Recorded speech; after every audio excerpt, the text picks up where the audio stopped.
بسم اللہ الرحمن الرحیم۔ سامعین کرام، آپ سن رہے ہیں اردو ناول تلاش، جس کے مصنف ہیں محمود احمد مودی، اور یہ اس سلسلے کی قسط نمبر 32 ہے۔ میں نے کمرے کا دروازہ کھول کر باہر جھانکا۔ ادھر ادھر کوئی نظر نہیں آ رہا تھا۔ میں جس خاموشی سے اوپر آیا تھا اسی طرح واپس پہنچ گیا۔ یہ دیکھ کر مجھے قدرے حیرانی ہوئی کہ اب وہاں ایک جوڑا بھی نظر نہیں آ رہا تھا، حتیٰ کہ سرو کرنے والی لڑکیاں بھی غائب ہو چکی تھیں۔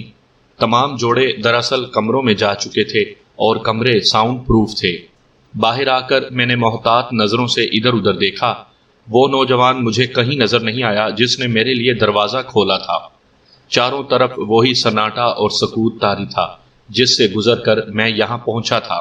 درختوں تلے مل گجے اندھیرے میں رنگ برنگی کاریں اسی طرح کھڑی تھیں۔ کوئی سوچ بھی نہیں سکتا تھا کہ سکوت اور دھندلاہٹ میں لپٹی ہوئی اس عمارت کی دیواروں کے پیچھے کیسی دنیا آباد تھی، کیا ہنگامہ بپا تھا، اور اس کے ہر کمرے میں عیش و طرب اور بے راہ روی کی کیسی کیسی داستانیں رقم کی جا رہی تھیں۔ کار میں بیٹھ کر میں روپا کے گھر کی طرف روانہ ہو گیا۔ مجھے یقین تھا کہ میری اتنی دیر کی غیر حاضری سے وہ بے حد پریشان ہوگی۔ اندیشہ یہ بھی تھا کہ اس گھبراہٹ میں وہ کوئی غیر ضروری قدم نہ اٹھا بیٹھے، اسی لیے میں نے فیصلہ کیا تھا کہ میں پہلے جا کر اسے تسلی دوں، اس کے بعد اس تہہ خانے کا ایک چکر لگا کر آؤں جہاں میں نشچل اور وکرم کو نیم مردہ چھوڑ آیا تھا۔ پون گھنٹے کی ڈرائیو کے بعد جب میں نے گاڑی اس بلاک کی طرف موڑی جہاں بیزوی پلے گراؤنڈ کے قریب روپا کا گھر تھا، تو مجھے سڑک پر کچھ ہلچل اور غیر معمولی آمد و رفت نظر آئی، ورنہ عام حالات میں اس پوش رہائشی علاقے کی سڑکوں پر کم ہی آمد و رفت نظر آتی تھی۔ پلے گراؤنڈ کی طرف گاڑی موڑتے ہی میں نے سامنے کا منظر دیکھ کر غیر ارادی طور پر یکلخت گاڑی روک لی۔ سامنے لوگوں کا بے پناہ ہجوم تھا۔ 20 گاڑیاں ادھر ادھر کھڑی نظر آ رہی تھیں، جن میں پولیس اور فائر بریگیڈ کی گاڑیاں بھی شامل تھیں۔ بڑی بڑی سرچ لائٹیں روشن تھیں، لیکن ان کے درمیان کیمروں کی فلش لائٹوں کے جھماکے الگ ہی نظر آ رہے تھے۔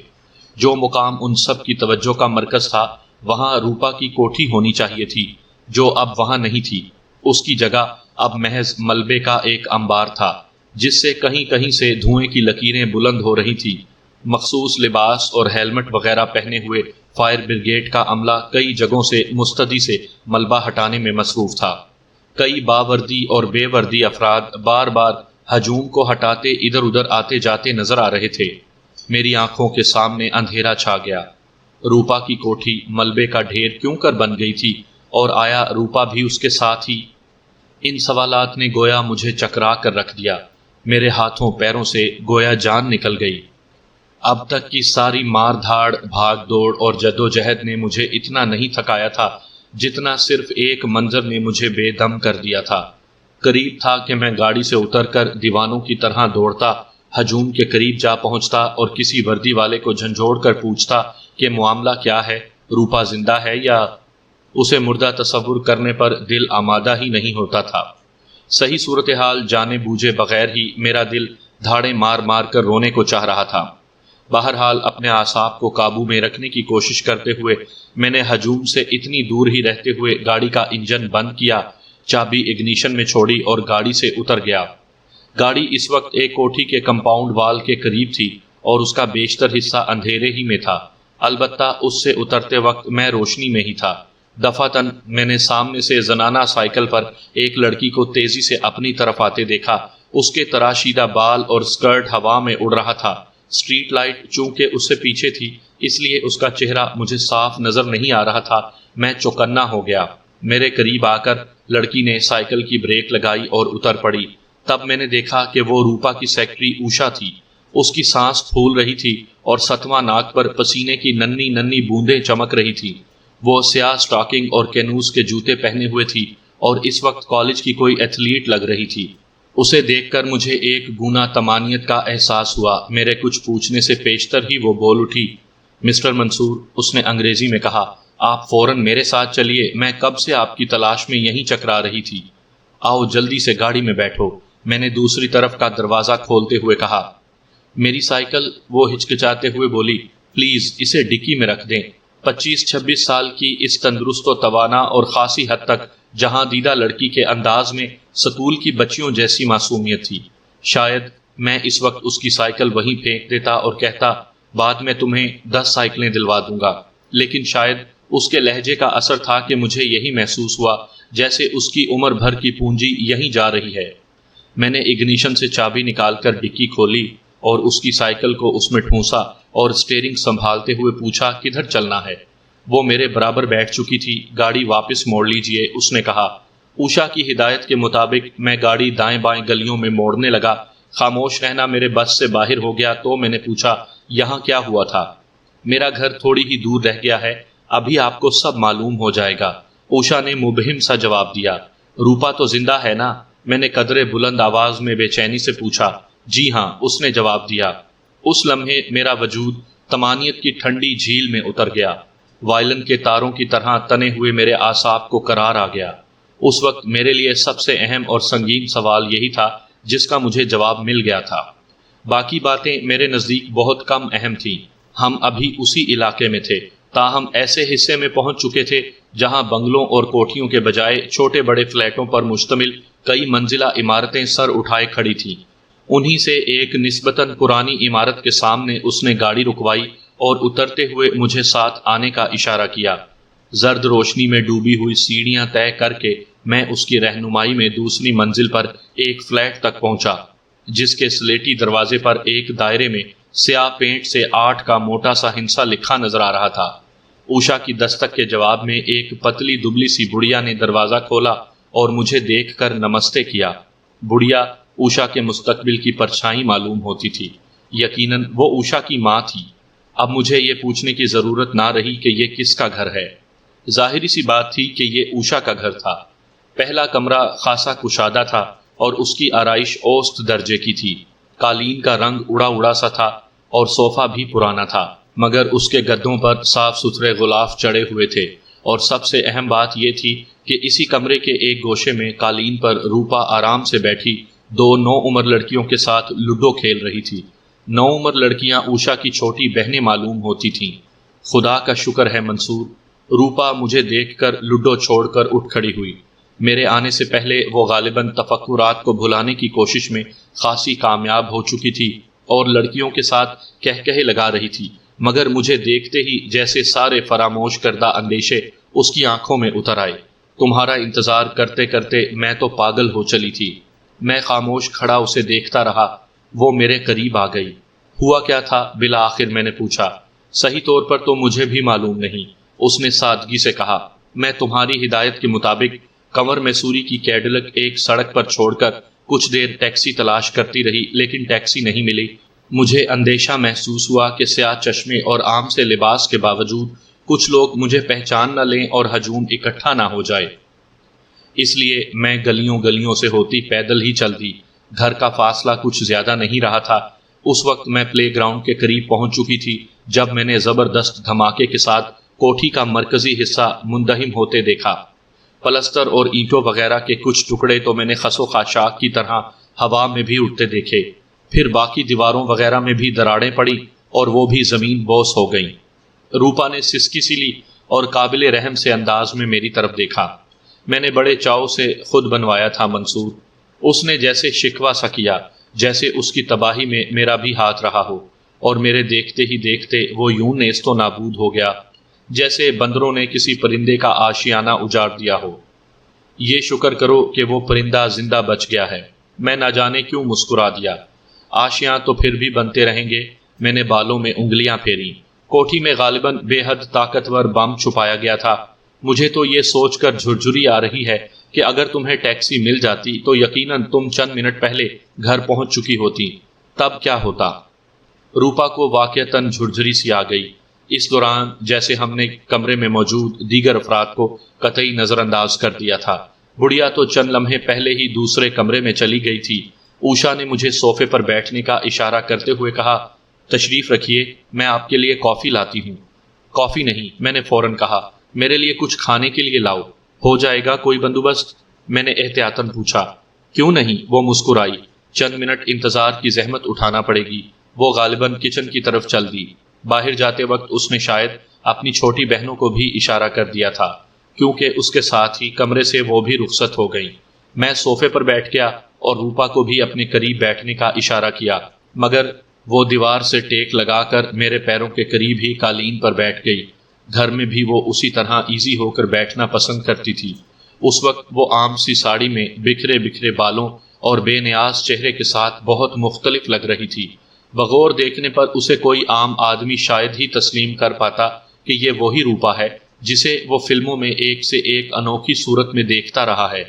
جب مجھے اپنی آنکھوں پر یقین آ گیا، روپا کہہ رہی تھی، کہ کوٹھی واقعی زمین بوس ہو چکی تھی اور لوگ ادھر ادھر سے دوڑے آنے لگے تھے، تو میں خاموشی سے وہاں سے کھسک لی۔ صحیح طور پر مجھے خود بھی نہیں معلوم کہ اس کی وجہ کیا تھی۔ شاید میں یہ سوچ کر گھبرا گئی تھی کہ پولیس والے اور اخباری رپورٹر وغیرہ بھی پہنچ جائیں گے اور مجھ سے طرح طرح کے سوالات کریں گے۔ میں کیا جواب دوں گی؟ مجھے اس تصور سے ہی وحشت ہونے لگی تھی۔ دوسرے شاید میرے تحت الشعور میں یہ خیال بھی آیا ہو کہ میرے جن دشمنوں نے کوٹھی میں بم رکھا ہوگا وہ کچھ عرصے کے لیے یہی سمجھ لیں کہ میں واقعی مر چکی ہوں۔ جو کچھ بھی ہو، بہرحال سب سے بڑی گھبراہٹ تنہائی کی تھی۔ ویسے تو میرا خیال ہے کہ میں خاصے مضبوط اعصاب کی عورت ہوں، لیکن اس قسم کی صورتحال میں میرے حواس مخل اور عقل خبت ہو کر رہ جاتی ہے۔ میں خوف زدہ بہرحال نہیں ہوئی تھی، بس یہ فیصلہ کرنے سے معذور ہو گئی تھی کہ فوری طور پر مجھے کیا کرنا چاہیے۔ میرے ذہن میں بس اوشا کا نام آیا اور میں اس کے گھر کی طرف دوڑ پڑی۔ اس کا گھر قریب بھی تھا اور چونکہ میں کئی مرتبہ اسے یہاں ڈراپ کر کے گئی ہوں، اس لیے مجھے یاد بھی تھا۔ تبھی سے میں نے اس کو وہاں دوڑا دیا تھا کہ ہجوم کے آس پاس ہی چکر لگاتی رہے اور تم آتے نظر آؤ تو تمہیں بالا بالا ہی یہاں لے آئے۔ اب تم جو کہو گے میں وہی کروں گی۔ میری طرف دیکھتے ہوئے وہ اتنی دیر میں پہلی مرتبہ مسکرائی، پھر فوراً ہی سنجیدہ ہو گئی۔ تم میری ہی سنے جا رہے ہو، وہ بولی۔ اپنی تو کچھ سناؤ، تم پر کیا بیتی؟ اتنی دیر کہاں لگا کر آ رہے ہو؟ میں نے مختصراً سے تمام واقعات سنا دیے۔ پرنس ومبی کا میں نے کوئی تذکرہ نہیں کیا، البتہ اتنا ضرور کہہ دیا، تمہارا اصل دشمن تو ختم ہو چکا ہے، البتہ ایک شخص باقی ہے جس کی طرف سے شاید کبھی تمہیں کسی قسم کا خطرہ لاحق ہو جائے۔ آج کل میں ہی میں اس کا بھی بندوبست کر دوں گا۔ اس کے بعد تم ہمیشہ کے لیے بے فکر ہو جاؤ گی، بشرط یہ کہ تمہارا کوئی نیا دشمن پیدا نہ ہو جائے۔ میں کہنا چاہتا تھا کہ اس وقت بہرحال میں اس کی حفاظت کے لیے موجود نہیں رہوں گا، میں اسے الوداع کہہ کر جا چکا ہوں گا، لیکن میری اسے یہ بتانے کی ہمت نہ پڑی۔ فی الحال ہمیں کیا کرنا چاہیے؟ اس نے پوچھا۔ فی الحال تو سب سے پہلے اوشا جو کچھ پکا کر لائے گی اسے ہم دونوں چٹ کریں گے، میں نے کہا۔ اس کے بعد کچھ سوچیں گے، کیونکہ میں نے سنا ہے سوچ بچار میں میدا بھی کافی اہم کردار ادا کرتا ہے۔ اسی لمحے اوشا واپس آ گئی اور مسکراتے ہوئے بولی، میں نے ٹینا اور پنکی کو سینڈوچز تیار کرنے پر لگا دیا ہے۔ میں نے سوچا کہ اتنی دیر میں ہم خبریں ہی سن لیتے ہیں، مقامی خبروں کا وقت ہو رہا ہے۔ اس نے دروازے کے قریب دیوار کے ساتھ لگی تپائی پر رکھا بجلی کا ایک ریڈیو آن کر لیا۔ اسٹیشن ٹیون کرنے کے بعد وہ روپا کے قریب ہی قالین پر آ بیٹھی۔ نیوز ریڈر غالباً سرخیاں پڑ چکی تھی اور اب لگے بندھے اور گھسے پٹے لفظوں میں انتظامیہ کے کسی افسر اعلیٰ کا ایک روایتی سا وعدہ پڑھ کر سنا رہی تھی کہ آنے والے اتنے برسوں میں فلاں جامعہ منصوبے کے تحت فلاں مسئلہ جڑ سے ختم کر دیا جائے گا۔ چند منٹ ہم خاموشی سے بیٹھے اسی قسم کی بکواس اور کھوکھلی خبریں سنتے رہے جو مجھے زہر لگتی تھی۔ پھر اس نے نئی خبر شروع کی۔ آج سپہر پالی ہل کے علاقے میں معروف و مقبول فلمی اداکارہ میڈم روپا کی کوٹھی ایک زبردست دھماکے سے زمین بوس ہو گئی۔ دھماکہ اس قدر شدید تھا کہ آس پاس کی 2 کوٹھیوں کی 4 دیواری کو بھی نقصان پہنچا۔ باور کیا جاتا ہے کہ کوٹھی میں موجود افراد میں سے کوئی بھی زندہ نہیں بچ سکا۔ ایک ملازم اور ایک ملازمہ کی لاش ملبے سے نکالی جا چکی ہے۔ مصدقہ اطلاعات کے مطابق میڈم روپا آج شوٹنگ کے لیے کسی بھی اسٹوڈیو نہیں پہنچی تھی، جس کی بنا پر اندیشہ ظاہر کیا جاتا ہے کہ شاید گھر میں موجود رہنے کی وجہ سے بھی وہ حادثے کا شکار ہو چکی ہیں۔ ماہرین نے دھماکے کی وجہ طاقتور بم کا پھٹنا بیان کی ہے۔ ملبہ ہٹانے اور تحقیقات وغیرہ کا کام جاری ہے۔ مزید تفصیلات شاید ہم آپ کو صبح کے بلیٹن میں سنا سکیں۔ مقامی خبریں ختم ہوئیں۔ میں نے چٹکی بجاتے ہوئے روپا سے کہا، لو، یہ مسئلہ تو حل ہو گیا کہ تمہیں کیا کرنا چاہیے۔ میرے ساتھ اب تم اپنے گھر، بلکہ یوں کہو کہ اپنے کھنڈر کی طرف چلو گی اور اپنی تمام تر اداکارانہ صلاحیتوں کو بروئے کار لاتے ہوئے یوں ظاہر کرو گی جیسے تم پر حیرت اور صدمے کا شدید حملہ ہوا ہے۔ جب ہم جائے وقوع پر پہنچے تو ہجوم کافی کم ہو چکا تھا۔ فائر بریگیڈ اور پولیس والوں کے علاوہ کچھ ہی لوگ نظر آ رہے تھے۔ میں نے ملبے کے ڈھیر کے قریب گاڑی لے جانے کی کوشش کی تو پولیس والے نے وسل دے کر مجھے روک دیا اور مستدی سے ہماری طرف بڑھا۔ اسی لمحے روپا گاڑی سے اتر گئی اور پھٹی پھٹی آنکھوں سے ملبے کے ڈھیر کو دیکھنے لگی۔ پولیس کانسٹیبل اسے پہچان کر دوڑا دوڑا گیا اور نہ جانے کہاں سے ایس پی کو بلا لایا۔ اس دوران وہاں موجود تماشا دیکھنے والوں میں بڑی تیزی سے خبر پھیل چکی تھی کہ میڈم روپا زندہ ہے اور ابھی ابھی کہیں سے آئی ہے۔ لوگ ہمارے گرد جمع ہونے لگے تھے۔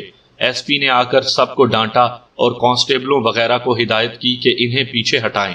اس دوران وہیں سڑک کے کنارے پلے گراؤنڈ کے قریب چند کرسیاں بھی پولیس والوں نے لا کر بچھا دی تھیں۔ تشریف رکھے میڈم۔ ایس پی نے روپا کو ایک کرسی پر بیٹھنے کا اشارہ کیا، لیکن وہ بڑی کامیابی سے سخت کسی کیفیت کا اظہار کر رہی تھی اور بت بنی کھڑی تھی۔ ایس پی کی تیسری مرتبہ مخاطب کرنے پر وہ چونکی۔ وہ کہہ رہا تھا، بھگوان کی بڑی کرپا ہے کہ آپ زندہ ہیں۔ ہمیں ملبے میں لاش کے کچھ حصے ملے ہیں، ان کی بنا پر ہم تو تصدیق کرنے والے تھے کہ آپ بھی۔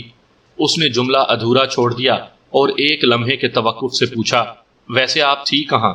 ہم نے تمام اسٹوڈیوز سے پتہ کروایا تھا۔ میں ایک عزیز کی بیمار پرسی کے لیے پونا گئی ہوئی تھی، روپا نے جھرجھری سی لے کر بڑبڑانے کے انداز میں کہا۔ لیکن یہ ہوا کیا ہے؟ کیسے ہوا ہے؟ صدمے سے گویا اس کی آواز بیٹھی جا رہی تھی۔ میں نے تو ریڈیو پر خبر سنی اور دوڑی چلی آئی۔ میرے ملازموں کا کیا ہوا؟ آپ کا چوکی دار تو بچ گیا ہے، بہرحال اسے کافی زخم آئے ہیں، وہ ہسپتال میں ہے۔ اس کے علاوہ ہمیں ایک عورت اور ایک ادھیڑ عمر مرد کی لاش ملی ہے اور تیسری لاش کے چند حصے ملے ہیں۔ شاید وہ عورت اس جگہ کے بہت قریب تھی جہاں بم رکھا گیا تھا۔ چوکی دار کے علاوہ 2 ملازمائیں اور ایک مالی گھر پر تھا۔ گویا ان میں سے کوئی زندہ نہیں بچا، روپا بڑبڑائی۔ مجھے یقین ہو گیا کہ اب وہ اداکاری نہیں کر رہی تھی، دکھ واقعی اس پر غلبہ پانے لگا تھا۔ یوں بھی وہ عجیب ہی سی عورت تھی، اس کے مزاج کا کوئی پتہ نہیں تھا کہ کب کس سمت سے صدمے کی کوئی لہر آئے اور اس کی تمام سوچوں کو بہا کر لے جائے۔ آپ کو کچھ اندازہ ہے کہ یہ حرکت کس کی ہو سکتی ہے؟ ایس پی نے گویا اس کا دھیان ہٹانے کے لیے پوچھا۔ یہ تو آپ کو معلوم کرنا ہے ایس پی صاحب۔ روپا نے اس کی طرف دیکھتے ہوئے نہایت باوقار لہجے میں کہا، میری تو کسی سے دشمنی نہیں، لیکن نہ جانے کون میرے خون کا پیاسا بنا ہوا ہے اور کیوں۔ آپ کے علم میں تو ہوگا کہ مجھ پر بارہا قاتلانہ حملے ہو چکے ہیں۔ مجھے خود حیرت ہے کہ میں کیوں کر بچتی رہی ہوں۔ یہ اس سلسلے کی سب سے بڑی کوشش تھی۔ اب تو بس یہی کسر رہ گئی ہے کہ یہ نامعلوم لوگ ٹینکوں سے مجھ پر چڑھائی کر دیں۔ روپا کے لہجے میں طنز جھلک آیا۔ آپ بالکل چنتا نہ کریں، ایس پی نے اس کے طنز کو سمجھتے ہوئے کہا، اس بار میں ان نامعلوم بدماشوں کو پاتال سے بھی کھود نکالوں گا۔ یہی وعدہ کافی عرصے پہلے ڈی آئی جی صاحب بھی مجھ سے کر چکے ہیں، روپا نے نہایت سادگی سے کہا۔ اب فی الحال آپ کا قیام کہاں ہوگا؟ ایس پی نے قدرے کھسیا کر موضوع بدلتے ہوئے کہا۔ کچھ دن کے لیے کسی ہوٹل ہی میں قیام کروں گی، روپا نے اٹھتے ہوئے کہا۔ مجھے مطلع کر دیجیے گا کہ آپ کس ہوٹل میں ہیں، ایس پی نے کہا، پھر ہچکچاتے ہوئے بولا، اخباری نمائندے بھی کچھ ہی دیر پہلے اپنے اپنے دفتروں کو روانہ ہوئے ہیں۔ ابھی میں دفتر جاؤں گا تو ان کے فون آنے شروع ہو جائیں گے، انہیں صرف یہ بتا دیں کہ میں زندہ ہوں، روپا نے سرد مہری سے کہا، لیکن میں نہ تو کوئی بیان دوں گی اور نہ ہی میں کسی سے ملوں گی۔ کہاں چلنا چاہیے؟ چند لمحے بعد میں نے اندھیرے میں پارک کی ہوئی گاڑی کو سڑک پر لاتے ہوئے پوچھا۔ روپا میرے برابر بیٹھی کھوئی کھوئی نظروں سے سامنے دیکھ رہی تھی۔ میں سمجھ گیا کہ اس پر مخصوص اداسی کا دورہ پڑا ہے۔ تاج چلو، اس نے آہستگی سے کہا۔ تاج محل ہوٹل کی ان دنوں بڑی شہرت تھی۔ راستے میں روپا نے چونکتے ہوئے کہا، منصور، مجھے پیسوں کی ضرورت ہوگی، صبح بینک کی بھی چھٹی ہے، میں وہاں سے نئی چیک بک وغیرہ بھی نہیں لے سکوں گی۔ پیسوں کی فکر نہ کرو، میں نے اس کی سیٹ کے نیچے پڑے ہوئے بریف کیس کی طرف اشارہ کیا، یہ نوٹوں سے بھرا ہوا ہے اور ابھی میں خاصی بڑی رقم چھوڑ آیا ہوں جو تمہارے خون کی پیاسی بڑھیا ادا کر رہی تھی۔ تو کیا تم لڑائی بھڑائی کے علاوہ لوٹ مار بھی کرتے ہو؟ وہ مسکرائی۔ اس کے ذہن سے جلد ہی اداسی کے بادل چھٹنے لگے تھے۔ اس کا مزاج پہاڑی علاقوں کے موسم کی طرح ایک پل میں کچھ اور دوسرے پل میں کچھ ہوتا تھا۔ تاج محل میں اسے ایک وی آئی پی سویٹ میں پہنچا کر نوٹوں کی ایک گڈی اس کے حوالے کرتے ہوئے میں نے کہا، میں اب چلتا ہوں۔ کچھ کام ادھورا رہ گیا تھا، اسے مکمل کرنا ہے۔ میری واپسی میں اگر تاخیر ہو جائے تو کوئی فکر نہ کرنا۔ بریف کیس اٹھائے میں لفٹ کے ذریعے نیچے آیا اور کار میں بیٹھ کر اس تہہ خانے کی طرف روانہ ہو گیا جہاں میں نے نشچل اور وکرم کو ان کے ساتھیوں کی لاشوں کے درمیان نیم مردہ چھوڑا تھا۔ وکرم ہی کی گاڑی ابھی تک میرے استعمال میں تھی۔ تہہ خانے تک واپس پہنچنے میں مجھے زیادہ دشواری پیش نہیں آئی، اور جب کنڈی کھول کر اندر پہنچا تو منظر تقریباً ویسا ہی نظر آیا جیسا میں چھوڑ کر گیا تھا۔ صرف ایک فرق پڑا تھا، اور وہ یہ کہ نشچل دم توڑ چکا تھا۔ وہ گھسٹتے گھسٹتے دروازے کے قریب پہنچ گیا تھا اور موت نے اسے راستے میں ہی آ لیا تھا۔ مرنے سے پہلے اسے خون کی کہہ بھی آئی تھی۔ وہ احمق اگر دروازے تک پہنچ بھی جاتا تو اسے کوئی فائدہ نہ ہوتا، دروازہ تو باہر سے بند تھا۔ وکرم وہیں پڑا اکھڑی اکھڑی سانسیں لے رہا تھا جہاں میں اسے باندھ کر ڈال گیا تھا۔ میں نے بالوں سے پکڑ کر اسے سیدھا کیا تو اس نے سوجی سوجی سی آنکھیں بمشکل نیم واہ کر کے میری طرف دیکھا۔ اس کی پیشانی سے خون بہہ کر اس کے چہرے پر جم چکا تھا اور اس کے درمیان اس کی آنکھیں پیون کی طرح چمک رہی تھی۔ میں نے اس کے منہ سے کاغذ کا گولا نکالا۔ تمہیں تمہارے خدا کا واسطہ مجھے چھوڑ دو، میں بڑی تکلیف میں ہوں، وہ بڑبڑایا۔ میں تم سے معافی مانگتا ہوں، میں تمہیں بہت سا پیسہ دینے کو تیار ہوں، تم اگر کہو گے تو میں ہمیشہ کے لیے ملک سے باہر چلا جاؤں گا۔ اس کا لہجہ اس شرابی سے مشابہ تھا جس کا نشہ نہ جانے کب سے ٹوٹ رہا ہو اور اب اذیت اس کی برداشت سے باہر ہو گئی ہو۔ تم مجھے صرف میرے سوالوں کے جواب دو، میں نے کہا۔ میں تمہیں چھوڑنے پر غور کر سکتا ہوں، وعدہ نہیں کر رہا۔ یہ بتاؤ کہ روپا کی کوٹھی میں بم کس نے رکھا تھا؟ رشی نے، اس نے بلا تعامل جواب دیا۔ لیکن رشی اور نشچل تو روپا کو اغوا کر کے لا رہے تھے، پھر اس میں بم رکھنے کی کیا ضرورت تھی؟ میں نے اس کے بالوں کو ایک جھٹکا دیا۔ یہ بھی نشچل ہی کی تجویز تھی، وکرم کراہا۔ اس نے کہا تھا کہ زیادہ عرصے تک روپا کی گمشدگی سے ملک میں گرما گرمی کی فضا برقرار رہے گی جو ہمارے حق میں خطرناک ثابت ہو سکتی ہے۔ اس لیے روپا کو اغوا کرنے کے بعد اگر ٹائم بم کے ذریعے اس کی کوٹھی کو تباہ کر دیا جائے تو یہی سمجھا جائے گا کہ اس دھماکے میں خود روپا کے بھی پرخچے اڑ گئے ہیں، اور اگر اس کی تردید کرنے والا کوئی گواہ باقی رہا تو اسے ہم خود ٹھکانے لگا دیں گے۔ ایک بار جب یہ خبر پھیل جائے گی کہ روپا مر چکی ہے تو پھر رفتہ رفتہ لوگ اسے بھول جائیں گے۔ اس کے مداحوں اور فلم سازوں کو آہستہ آہستہ صبر آ جائے گا اور پولیس کی فائلیں بھی بند ہو کر داخل دفتر ہو جائیں گی۔ لیکن اگر معاملہ اس کی گمشدگی کا رہا تو پریس بھی شور مچاتا رہے گا اور عوامی حلقے بھی شور مچائیں گے۔ میں ہنکارا بھر کر رہ گیا۔ میرے ذہن میں سوچوں کے گھوڑے سر پٹ دوڑ رہے تھے اور میری رگوں میں لہو کی گردش کچھ تیز ہو چکی تھی۔ ایک لمحے کے توقف سے میں نے پوچھا، روپا کے بارے میں تمہارا کیا پروگرام تھا؟ میرا کام صرف اتنا تھا کہ آج رات 2 بجے روپا کو مالتی مندر جزیرے پر پہنچا دوں اور پرنس شومبی سے 2 لاکھ پاؤنڈ نقد وصول کر کے واپس آ جاؤں، وکرم نے بتایا۔ میں نے گھڑی دیکھی، اس وقت 11:15 ہو رہے تھے۔ اور پرنس کا پروگرام کیا تھا؟ میں نے پوچھا۔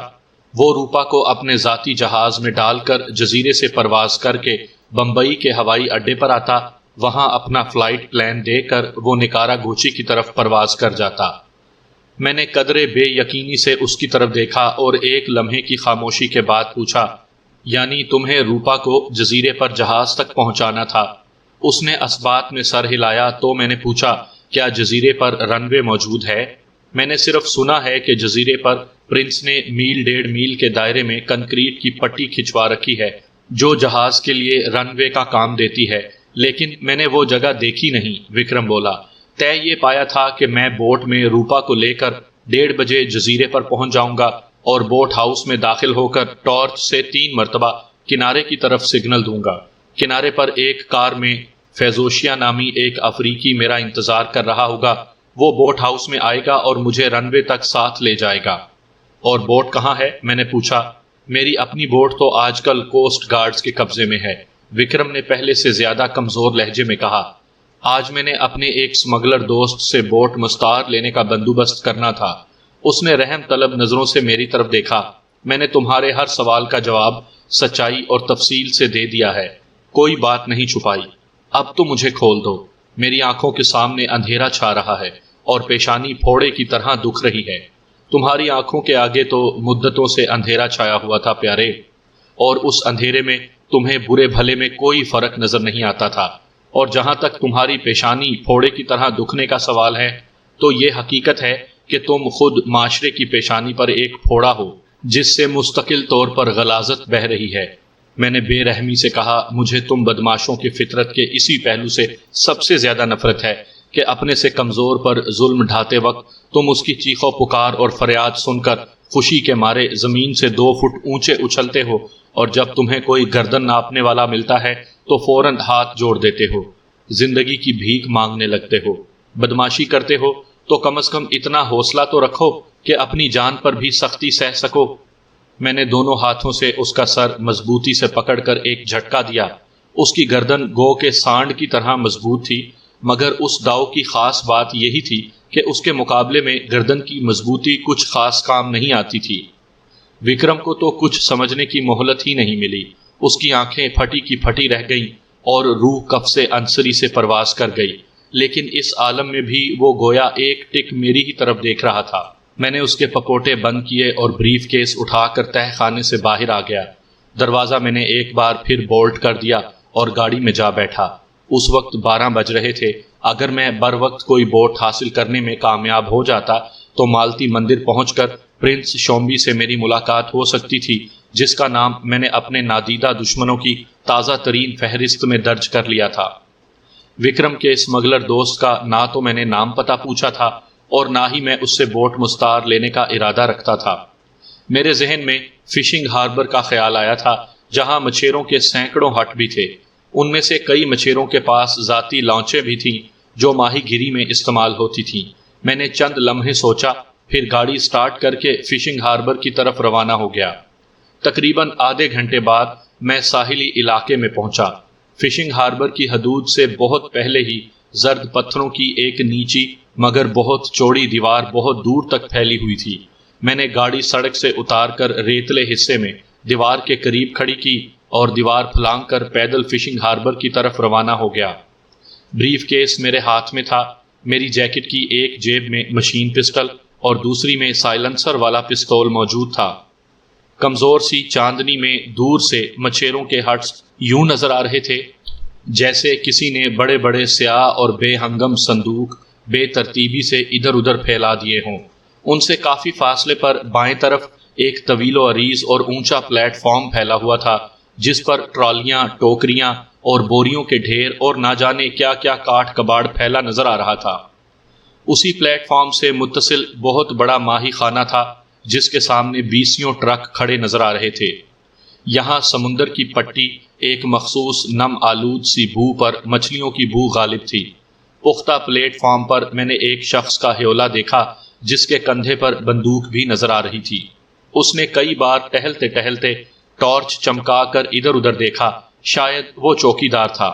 مچھیروں کے ہٹس در حقیقت ہٹس کیا، اچھے بھلے مکانات تھے۔ ایک مرتبہ ہمیں شوٹنگ کے سلسلے میں یہاں آنے کا اتفاق ہوا تھا تو میں نے دیکھا تھا کہ ان میں سے بیشتر کے اندر جدید مکانوں والی سہولیات موجود تھیں۔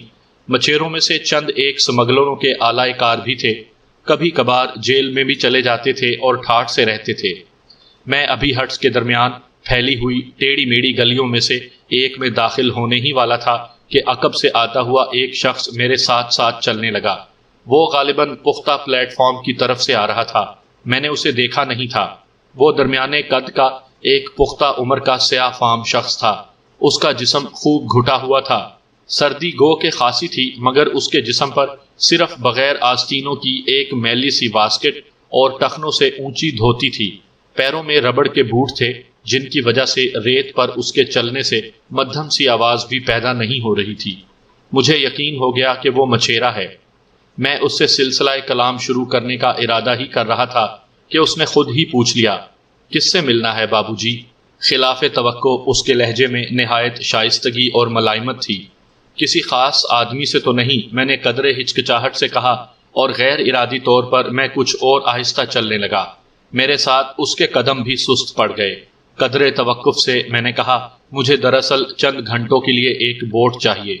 یہاں بوٹس کرائے پر تو نہیں ملتی۔ اس کے لہجے میں اب واضح طور پر دلچسپی کی جھلک آئی۔ پیشکش معقول ہو تو نہ ہونے والے کام بھی ہو جاتے ہیں، میں نے کہا۔ مزید گفتگو کرنے سے پہلے یہ بتاؤ کہ تمہارے پاس بوٹ ہے؟ کیوں نہیں، وہ مسکرایا۔ 45 ہارس پاور کی نئے ماڈل کی بوٹ ہے۔ کیا اب میں پوچھ سکتا ہوں کہ وہ معقول پیشکش کیا ہے جس کی طرف آپ نے اشارہ کیا ہے؟ اس کے لہجے کی شائستگی پر اب مجھے بجا طور پر حیرت ہونے لگی تھی۔ میرے خیال میں تو مچھیروں میں سے کسی کو اس حد تک اردو بولنا نہیں آنی چاہیے تھی۔ ایک لمحے کے لیے مجھے شک ہوا کہ خفیہ پولیس کا آدمی تو نہیں، لیکن اسی لمحے وہ ایک ہٹ کے سامنے رک گیا۔ وہ پیشکش 500 روپیہ فی گھنٹہ ہے، میں نے کہا۔